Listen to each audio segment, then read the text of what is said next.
Hi, I'm Dr. Christine Greco. I'm acting chief of the Division of Pain Medicine at Boston Children's Hospital. Thank you all for joining our webinar today. We will be talking about how a comprehensive, multidisciplinary approach can be helpful for children and adolescents with chronic pain. At Boston Children's Hospital, we provide this type of care through our Mayo Family Pediatric Pain Rehabilitation Center, or the PPRC. And the PPRC is a day treatment rehabilitative program for children and adolescents between the ages of 8 and 18 who are experiencing ongoing chronic pain and limitations in their daily functioning.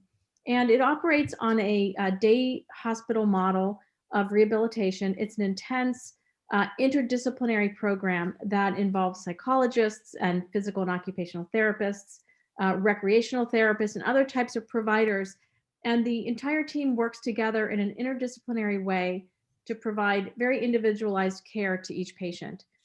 We usually have 8 patients in the program at a time, so it's a relatively small program. Right now with COVID, we're using a hybrid model of part virtual, part in person, which we think is going pretty well. So I'd like to now ask my colleagues on the panel to introduce themselves and explain their role in the PPRC. Dr. Sethna, maybe you can go first. Yeah, I'm Neville Sethna, the clinical director at the Rehab Center. Hi, I'm Deirdre Logan. I'm the Director of Psychology Services in our Division of Pain Medicine, which includes the PPRC. And I'm Julie Schulman, and I'm a physical therapist and the supervisor of physical and occupational therapy at the PPRC. Great. So Neville, can you tell us what kinds of pain conditions patients might have who would get referred to the PPRC? So the type of patients we see at the Rehab Center are children between the ages of 7 and 18 years. And these are patients who have chronic pain disorders that does not respond or are intractable to the traditional treatment of pain, inpatient and outpatient therapy, which includes physical therapy, occupational, pharmacological interventions. And their pain persists despite the treatment and results in some form of functional disability. That's to say, patients are not able to engage fully in daily life activities, self-care, attend school, return to sports, or socialize, and their quality of life is disrupted. So these are the patients that we admit to the rehab center. And the type of the disorders that they come with to us are 3 major categories: headaches, abdominal pain, and muscle and joint pain. But very often these syndromes overlap with each other. So if a patient is referred to us, let's say for abdominal pain, very often they also have chronic headaches or some other joint pains and so on. So the patients with headaches are usually those who have chronic migraines or chronic tension headaches. Sometimes we call them new onset pain, daily headaches, and so on. The other category is the abdominal pain, and it could be either functional types such as IBS, or it could be due to underlying inflammatory conditions, but we don't admit them unless their inflammatory conditions are under control. Patients say with celiac or ulcerative colitis, for example. And the third category of patients that we see are patients with muscle and joint pain.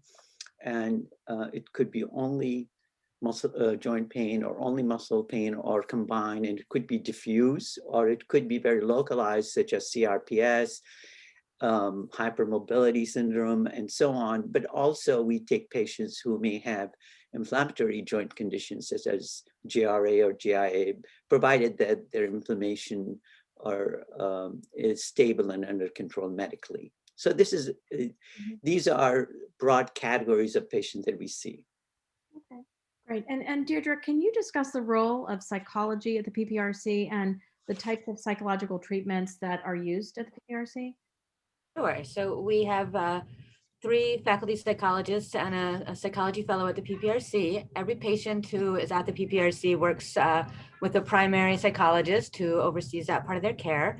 One of the main goals of the psychology component of treatment is really to help kids expand their repertoire of strategies for coping with pain, as well as dealing with symptoms of anxiety, depression, other kinds of psychological distress that are very common for kids who are experiencing chronic pain. So we will treat those as well.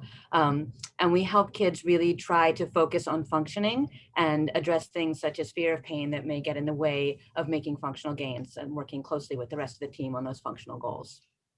Okay. And Julie, can you describe the role of physical and occupational therapy in the PPRC and the types of therapy we offer? Yeah, so in PT and OT, we really follow a self-management approach and self-management model, like the whole PPRC.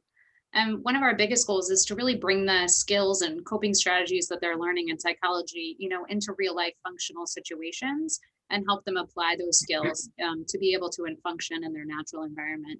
And in physical therapy, we use a lot of exercise, aerobic training, strength training, flexibility training.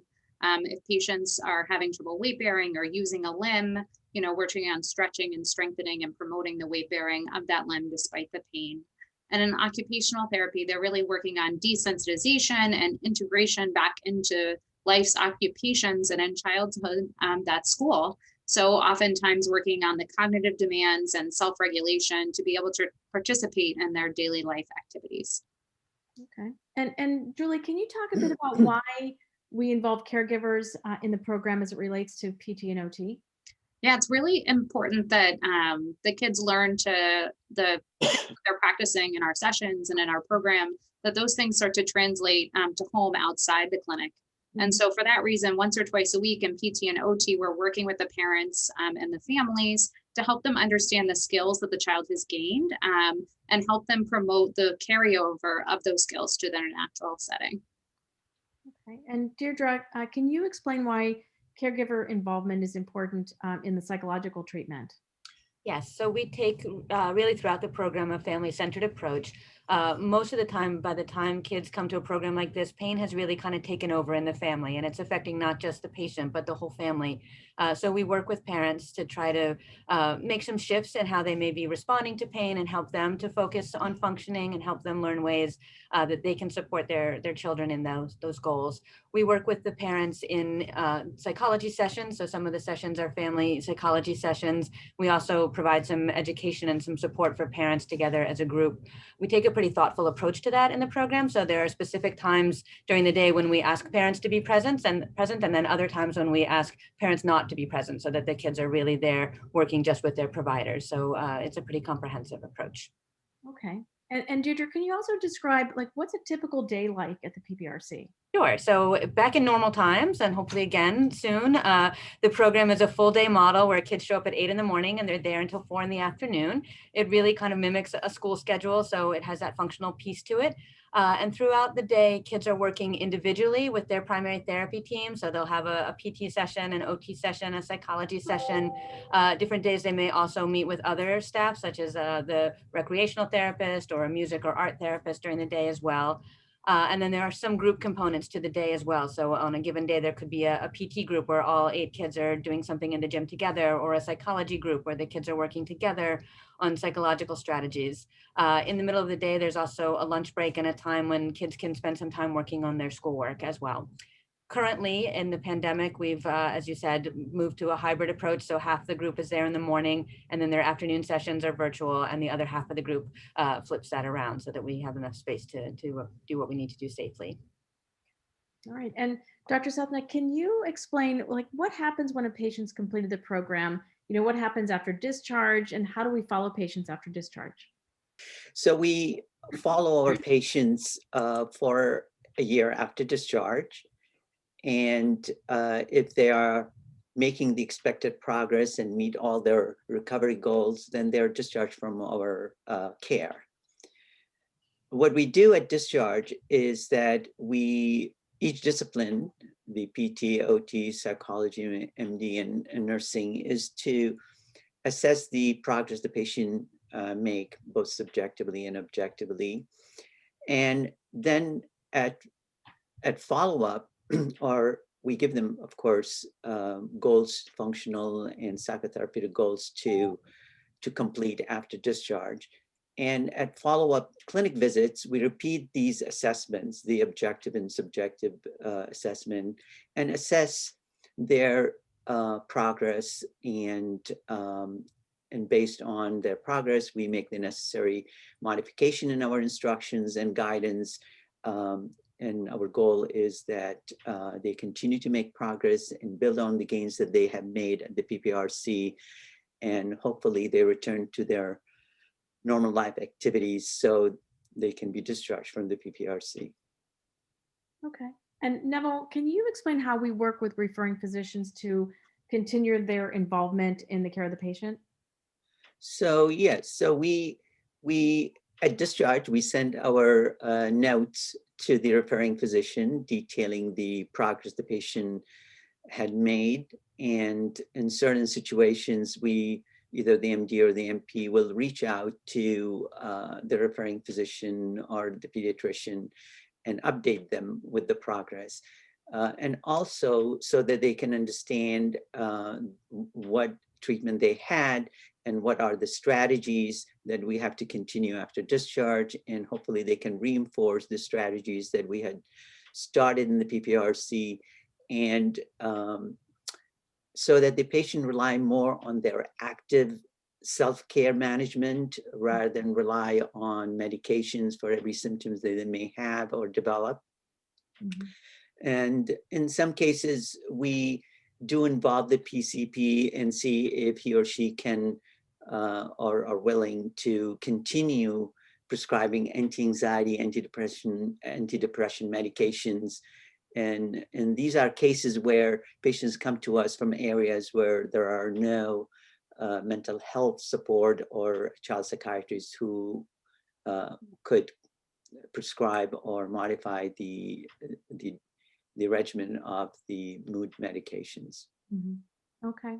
And also, I would say that our psychologists routinely contact the local mental health providers and provide them also with update and progress reports. Right, right. Deirdre, can you talk about some of the benefits of referring a patient to the PPRC? Sure. As a clinician talking to a family about what they'll get out of it and what to expect, I would really emphasize that this model really offers a really intensive approach and a really integrated interdisciplinary approach. So what I mean by that is that we see kids make great progress because they are engaging in this all day long, every day for several weeks, and that really facilitates progress.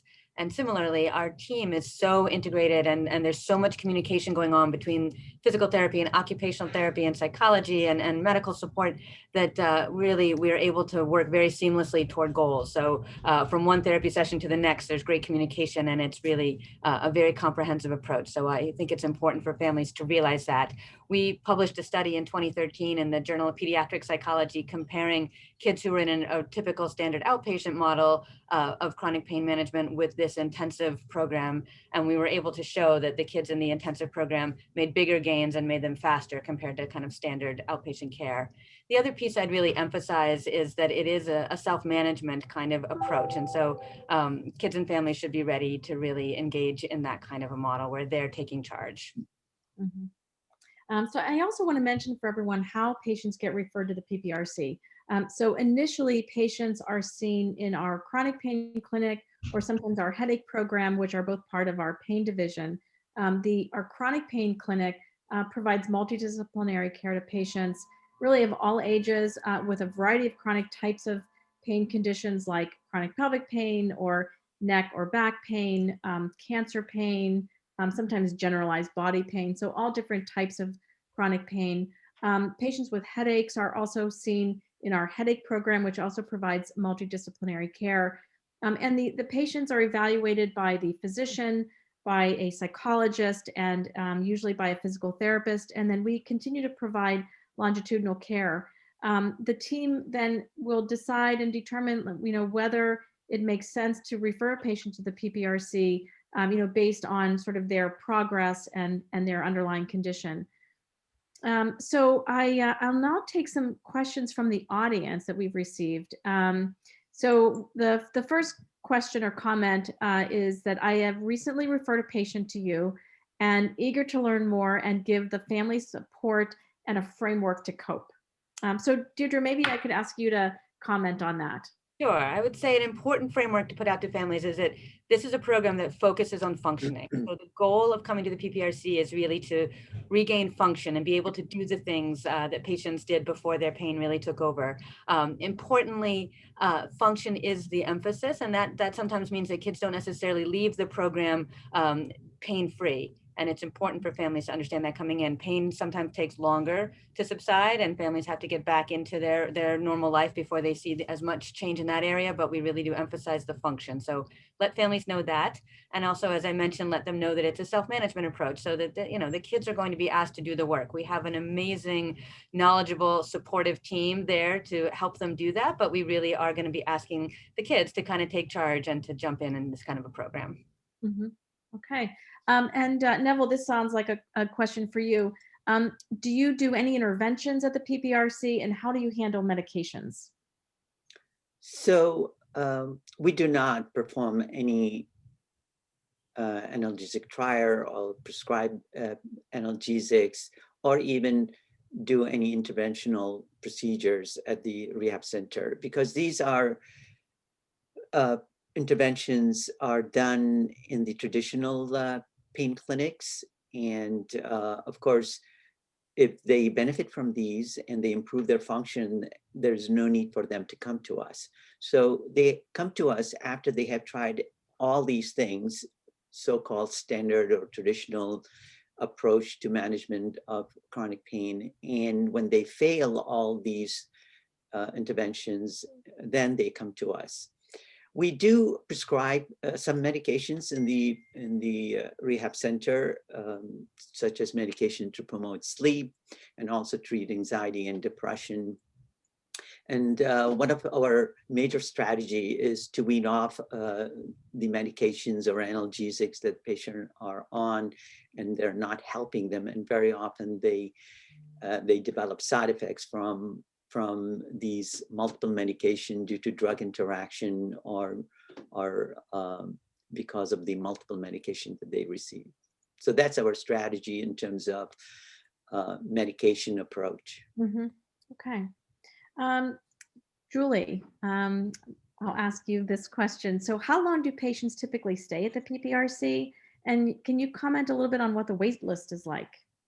Yeah, so the length of stay at the PPRC is individualized based on where the patient is in terms of meeting their goals.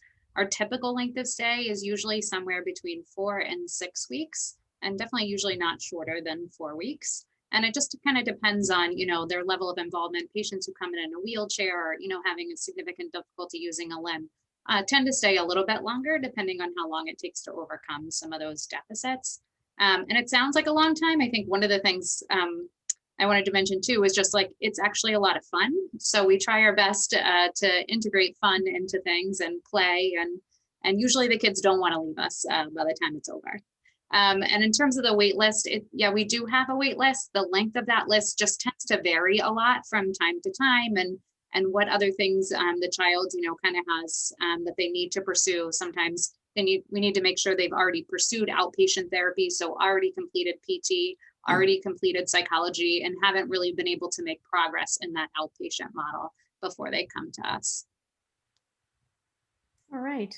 Well, great. Well, thank you all for joining us today. We are very happy to talk about our programs. And if you didn't get a chance to ask any questions today, we can follow up by email. Also, feel free to email us at pprc@childrens.harvard.edu, and we'd be happy to work with you and answer any questions you might have.